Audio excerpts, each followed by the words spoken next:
Mga kabisnes naming minamahal, makikisuyo po kami. Naglalambing po kami sa inyo. Kung maaari po sana ay pakisuportahan natin Analisa Reality Vlog. Analisa Reality Vlog. Hello mga kababayan, kumusta po? Welcome po muli sa aking YouTube channel, Analisa Reality Vlog. Bago ang lahat, thank you Lord dahil ito na naman po ako makakagawa ng aking reaksyon, sariling opinion dito po sa channel ni Papa Dins TV patungkol po kay Ken Ken, yung batang nagtitinda ng balon na natulungan nila. So bago ko ituloy ang aking simpleng reaksyon lang naman po, ay gusto kong pasalamatan, of course, unang-una ang ating Panginoon dahil makakagawa na naman nga ako ng aking reaksyon. And so thank you din, una kay Pinuno, dahil sa opportunity na ibinigay niya po sa aming lahat na makapagbigay ng reaksyon sa kanilang mga ina-upload na video. And kay Papa Dins TV po, na dito ko kukunin sa kanya yung istorya ni Ken Ken. Mabibigyan ko po siya ng sarili kong reaksyon at opinion. At support na rin po natin ang Ka-Business Family channel nila at siyang Russell na rin po. At shoutout po sa aking mga kasamang mga reactors na nandyan din po. Sumusuporta din po sa aking mga ginagawang reaction video. At shoutout po kay Ate Marilyn, good morning. Kay Ate Ninette, happy birthday po Ate Ninette. Naalala kita. So, mabuti na lang po kahit pa paano sabihin na natin, nag-meet tayo sa online. So, thank you Ate Ninette. Ingat po palagi. Basta happy birthday. Good health lang po. So, yun nga, ito na po ang aking reaction ngayon. Ito po yung bata, si Ken Ken, na nakita nila Papa Dins, na nagtitinda po ng balon. Gabi na. As in, madilim na. So, nung malapit na matapos yung video, nakita nila, tinanong yung oras, Saturday pa, sa 7 p.m. So, ang sabi ng bata, susunduin siya mga 9 o'clock pa. So, ito yung istorya ng mga kabayan. Unang-una, ang tanong ko dito, bakit yung mga magulang ng batang to ay hinahayaan yung anak nila na magtinda mag-isa?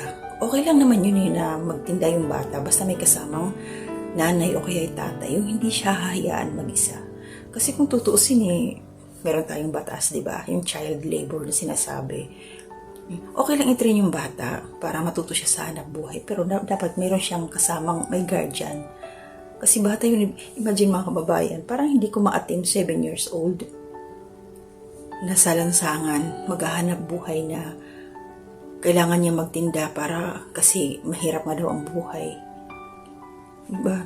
Batang-bata pa siya, parang sa negosyo, yung kailangan niyang kumita. Pinababayaan siya ng magulang niya. Tinanong nga yung bata, nasaan yung nanay tatay niya, nasa bahay daw, nagtitinda rin. Diba? Alam niyo ako bilang ina, hindi ako papayag, hindi ko papayagan yung anak ko.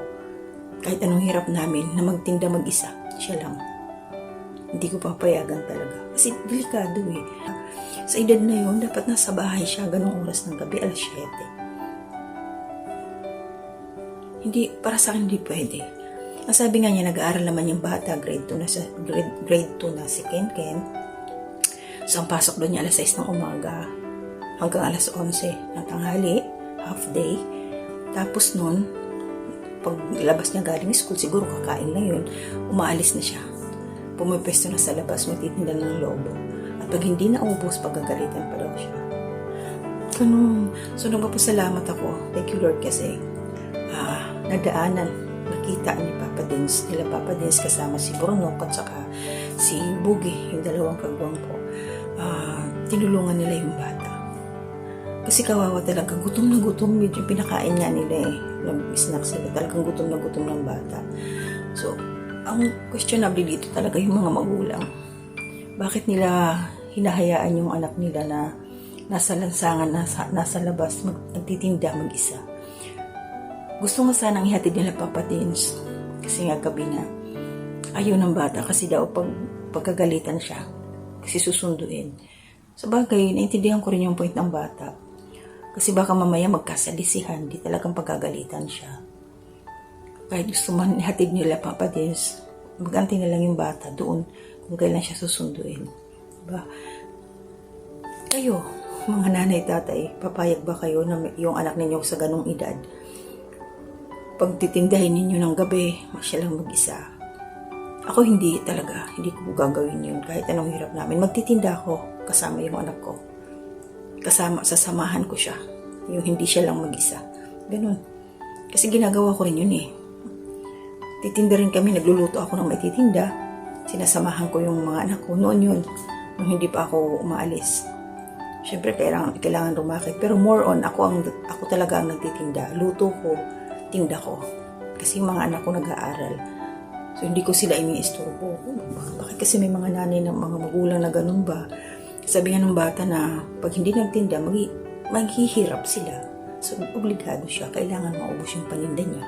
Pipiliting maubos. Nahihiya nga yung bata. Hindi natin alam kung bago dumating sila Papa Dins kung may nabenta na siya. So, ang ginawa nga nila Papa Dins, kita nila kasi yung oras na yun eh. Alanganing oras na gabi na talaga. Siguro, kasi nung tapos na silang kumain nila 7 na, baka nung time na yun, mga between 6 o'clock, ganun, 5 to 6, hanggang inabot ng 7, pinakain nila yung bata, nag-snack sila.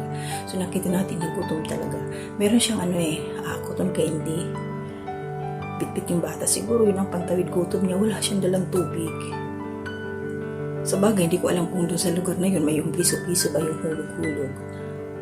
So, yung cotton candy. So, nakita naman natin anong makababayan, ka-business, ka-papi, kalingap, kawawa yung bata. So, kumain na nga siya. Talagang, kain talaga siya eh. Hindi makausap. Lalo nung umiinom na siya, hindi makausap ng maayos.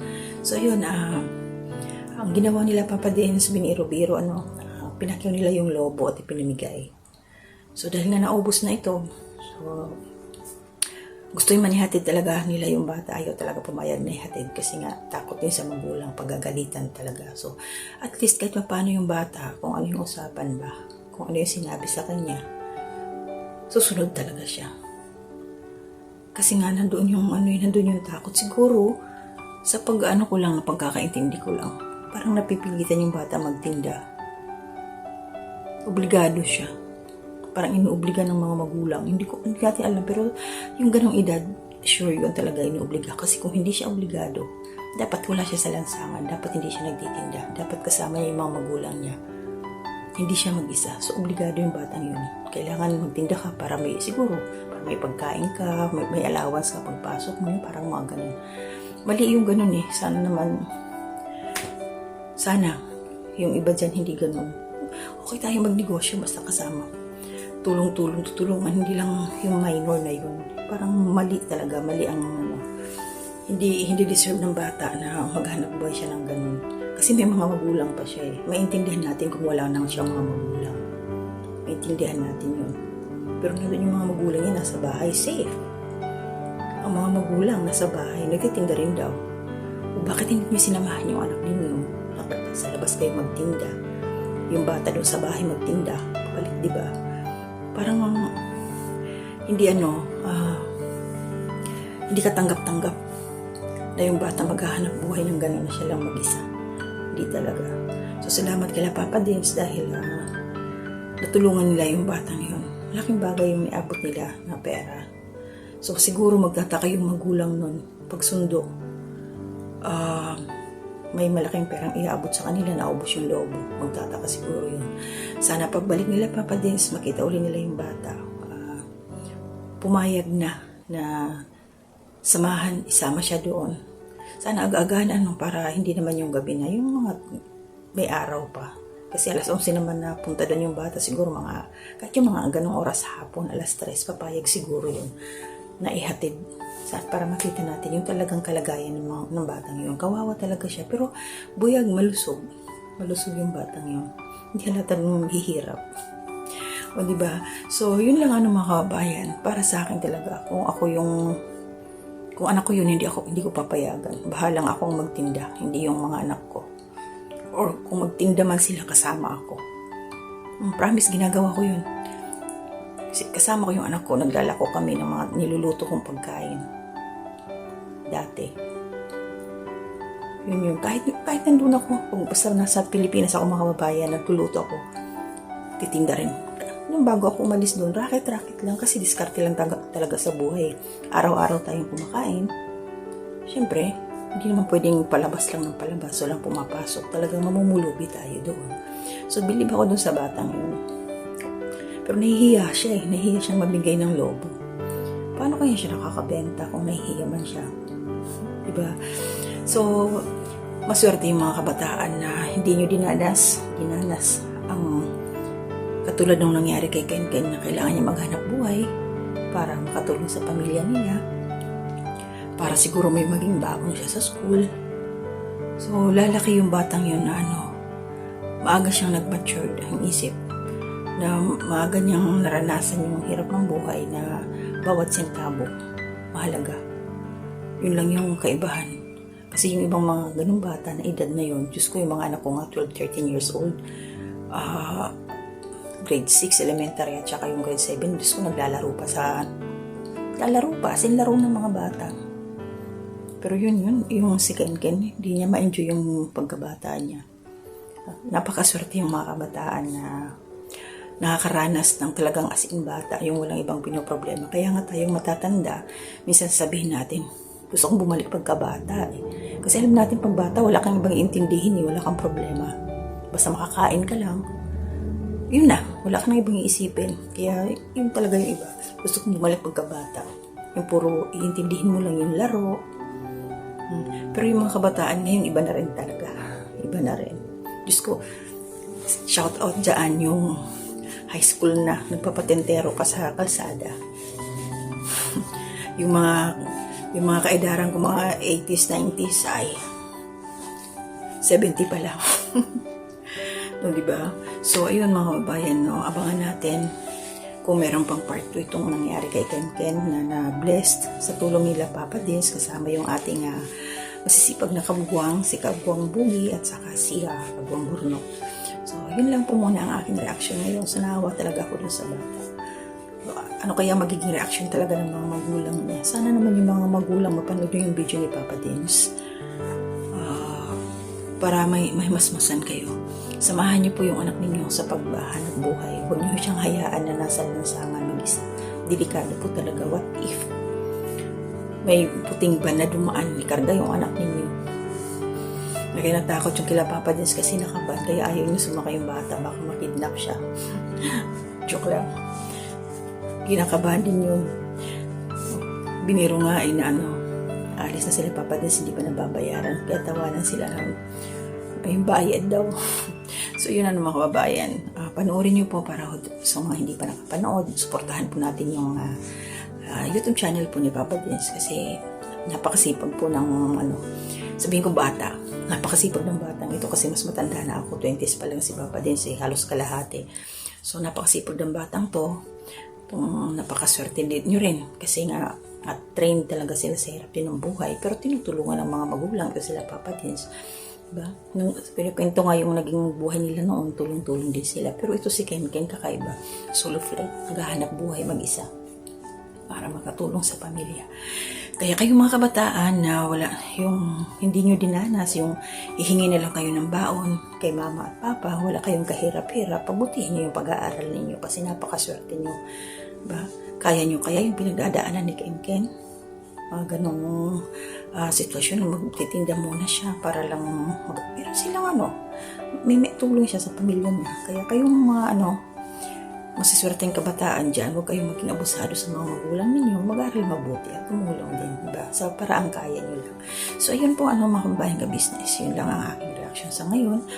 Kung meron kayong mga anak na maliliit, katulad ng kailan ni Ken Ken, pakilusin natin sila nung naaayon sa kanilang edad. Hindi yung katulad ng magdinegosyo na mag-isa para lang makatulong sa pamilya. Gabayan din po natin yung ganung bata. Kawawa din talaga. So sana talaga mabalikan siya. Yun lang. So hanggang dito po muna ang aking gagawing reaction video. Maraming salamat po. At yung mga hindi pa po nakakapanood pala doon sa aking nag-try po akong mag-live. Dalawa po yung live ko na magkasunod. Please support po. Tingnan niyo doon.